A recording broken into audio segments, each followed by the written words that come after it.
Section 1. In this section, you will hear a conversation between two students about the installation of a telephone. You have half a minute to read the questions first.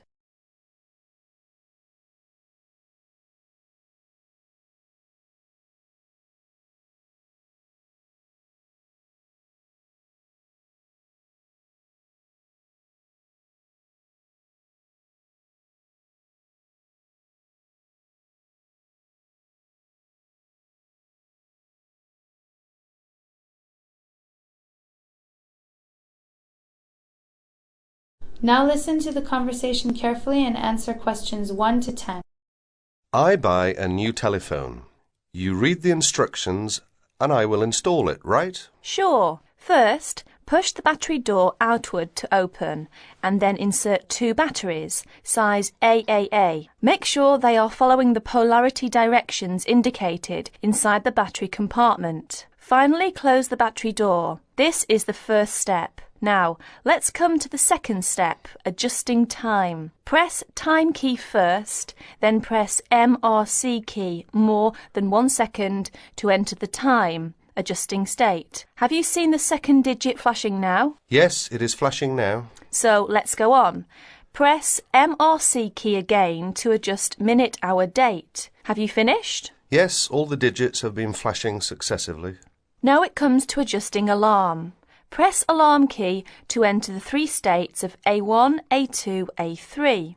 Pay attention to the 2 keys in the corner on the right hand. They are the keys to lock and unlock the alarm respectively. Press MRC key to enter the adjusting procedure. And have you seen the second digit begin to flash? Yes, I think I should repeat this action, yes? Yes. Press MRC key again to adjust minute and the on-off of the alarm. By now you own a phone at the same time with a clock that can wake you up in the early morning. That's the end of section 1. You will have half a minute to check your answers.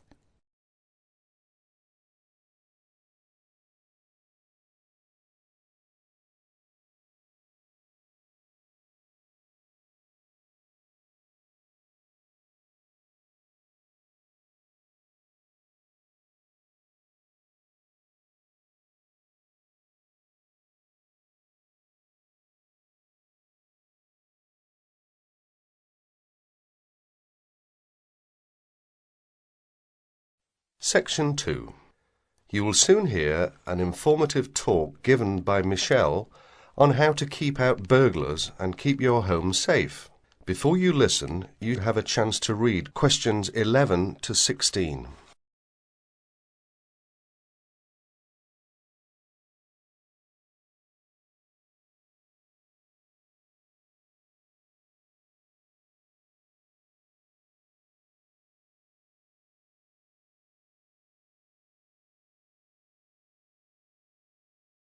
As you listen to the first part of the talk, answer questions 11 to 16.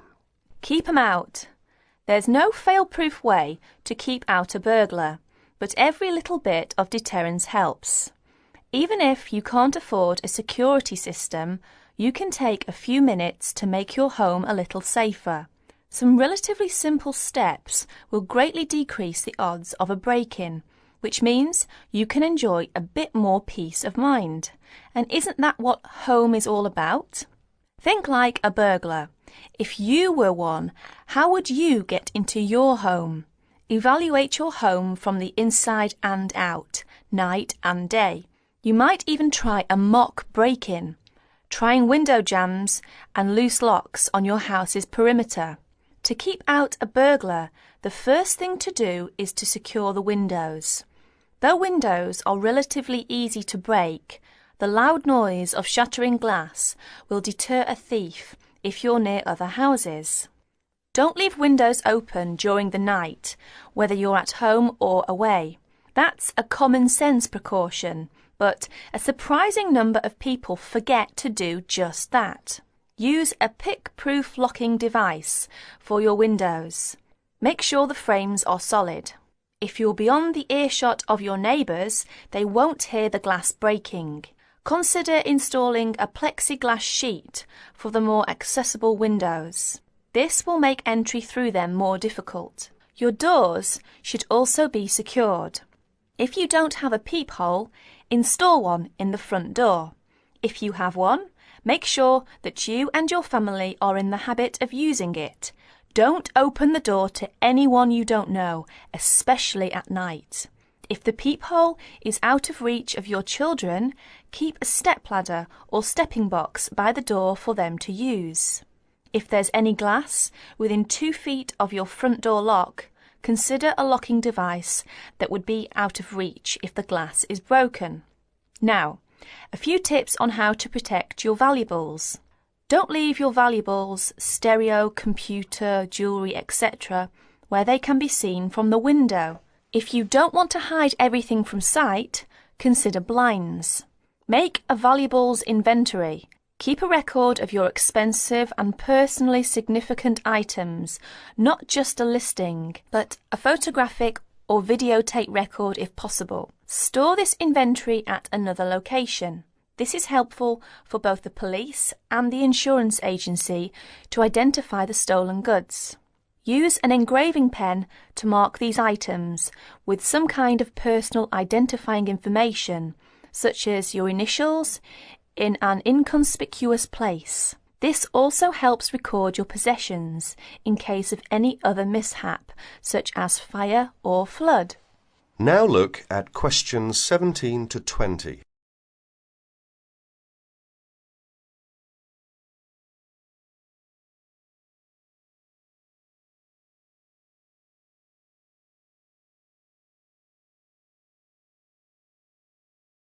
As the talk continues, answer questions 17 to 20. Don't stop your security awareness at the outside walls of your house. Your yard areas, if any, also deserve your attention. In general, don't leave anything around the yard that might help a burglar get into your house. Ladders, stackable boxes, or any garden tools should be put away, preferably in a locked cabinet. Install a light in your yard that is sensitive to movement. Place it high and out of reach. Trim hedges or bushes that are near doors or windows. These can be good hiding places. Don't place outdoor furniture tables nearby the house. These could become an easy stepladder to the roof. When you are on vacation, create the occupancy illusion.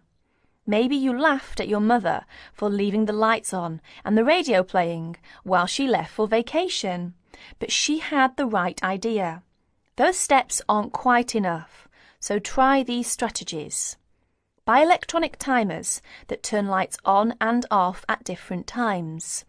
Hook up a timer to your TV for a few hours each evening. Turn up the volume too. Not enough to annoy the neighbours, just enough that a lurker at the windowsill couldn't miss hearing it. Have your newspaper and mail delivery suspended. If you don't have time to do this, ask a neighbour to pick them up for you. Ask a neighbour to park in your driveway or parking place.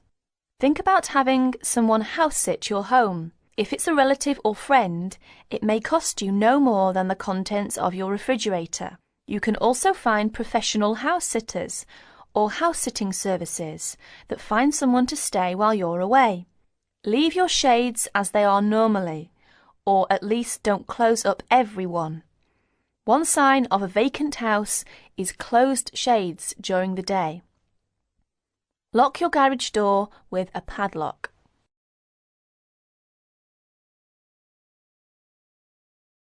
That is the end of section 2. You will have half a minute to check your answers.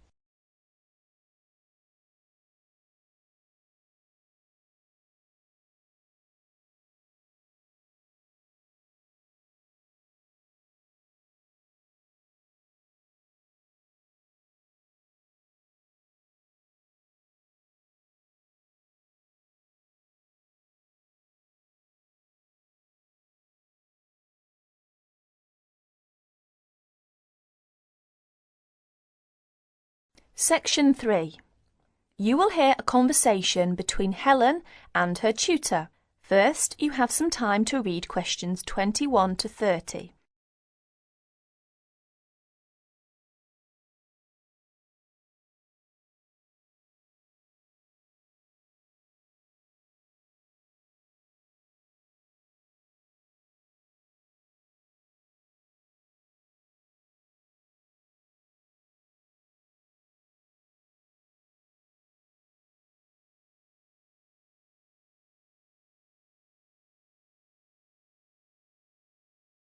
Now listen carefully to the conversation and answer questions 21 to 30.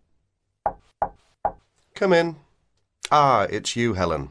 What can I do for you? Well, it's about that essay on non-verbal communication. I'd like a bit of advice, if that's all right. By all means. That's what I'm here for. How can I help you? It's about that survey you asked us to carry out about body language. Oh, yes. I asked you to investigate what sort of touching is permissible between friends of the same sex and friends of the opposite sex. That's it. And then you wanted us to go on to compare the answers we obtained from people from our own culture with the answers of people from other cultures. Well, that shouldn't be too difficult. There are students here from dozens of cultures, including Asia and the Middle East. Go and ask them. That's the problem. I'm not sure how to word the questions. I think I've got far too many. People don't want to be bothered answering them all. Is that the list of questions you have with you? Let's have a look. I see. Your basic idea is fine. You've got a checklist of the parts of the body we mostly use to touch people with, and a checklist of the parts of other people's bodies that we usually touch. But you don't have to go right through the list asking a separate question about each item. You can make your questionnaire much shorter if you ask open questions. Open questions? What are they? Sometimes we call them WH questions. What, when, where. Those are examples. Oh, I see. Yes, we learned about them in grammar. I hadn't realised how useful they'd turn out to be. I could just ask one open question about each subject and tick the answers I receive. That's right. Now, let's have a look at the list of parts of the body you're going to ask about. I see. You've got the head, arm and hand, and, oh, it's over the page, the back, leg and foot. What about the shoulder and the thigh? They're important areas, and there are some others you should include too. Oh, yes, of course. I was in a rush and forgot those. What about asking people how they feel about being touched? Surely it's hard for people to put that sort of feeling into words. Yes, you're right. That's why it's essential to work out a rating scale for each response. Can you tell me a bit about how to use rating scales? Well, there's no way to measure how strongly a person feels about something, of course. All we can go on is what they report about their feelings. So what we do is offering them choices of ways to express how they feel. Very strongly, strongly, or not at all. That would be an example of a rating scale. In this case, as your survey is only a small trial sample, I suggest you use that 3-point rating scale I've just described. Very strongly, strongly, or not at all. That'll be enough to enable you to draw some broad conclusions. You may go on to refine your survey later if you decide to specialise in the study of non-verbal aspects of behaviour. Thank you. I'm much clearer now. Could I ask you one last question? I'm afraid I've got a brain like a sieve, but I just can't remember the technical term you told us for the study of touch. It sounded like happy, but of course it isn't. Oh, you mean haptics. Haptics. Of course, haptics. That's it. Happy to be of service. That is the end of section 3. You will have half a minute to check your answers.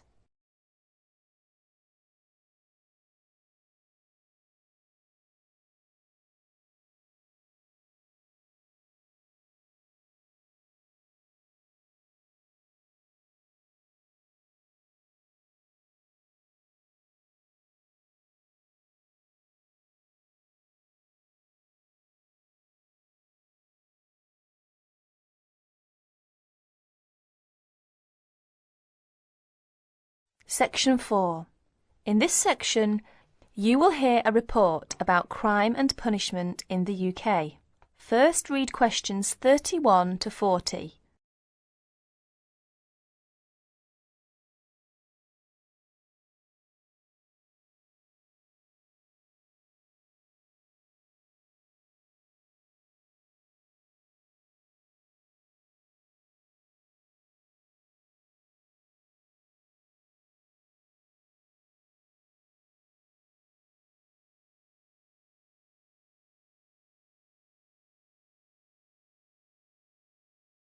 Listen to the report and answer questions 31 to 40. Like many other countries, Britain has experienced a great increase in criminal activity of nearly every kind. Nearly 5 times as many acts of violence were reported to the police in 1997 as 20 years before. Although most burglars are not caught, those who are caught overload the courts and prisons. Although the courts try, in theory at least, to use probation, community service, and other devices to avoid sentencing people to prison. The 50,000 people in prison are more in proportion to the population than in any other Western European countries. Vast sums are being spent on building new prisons, but the prisons are still overcrowded, and the humiliation suffered by their inmates makes rehabilitation difficult. Many prisoners are released early on parole. The prisons in England are run by the Home Office, though each prison has a local board of visitors who make reports about conditions and also deal with serious bad behaviour. Normally, prisoners are released after serving 2/3 or less of the time for which they were sentenced. But an offence in prison may be punished by the loss of some days of remission. There are several kinds of prisons, including open ones, and some prisoners go out to work in groups outside. Prisoners who want to study for examinations are helped to do so, and there are training courses in prisons. But in practice, some spend little time outside their cells. Most crime is committed by young males, and is opportunist and is not planned by hardened professional criminals, although these do exist in most common people's view. Crime tends to be concentrated in large cities and urban areas. About 94% of offences recorded by the police in England and Wales are directed against property, but only 5% involve violence. Rising affluence has provided more opportunities for casual property crime. In 1977, for example, car crime was only 1/10 of total crime, but this has risen to about 28%. The demand for and supply of illegal drugs had been an increasing factor in the incidence of crime in recent years. Regular crime surveys are undertaken in England and Wales, Scotland and in Northern Ireland. In 1999, a survey in England and Wales asked respondents for information about how crime had affected them in 1998. It estimated a total of 15 million crimes in 1998, the majority of which were against property. Violent crime accounted for only 5% of the total, while 36% involved vehicles, 9% were burglaries, and 30% other forms of theft. These surveys, the 5th of which is in progress, indicate that many crimes go unrecorded by the police, mainly because not all victims report them. That is the end of section 4. You will have half a minute to check your answers.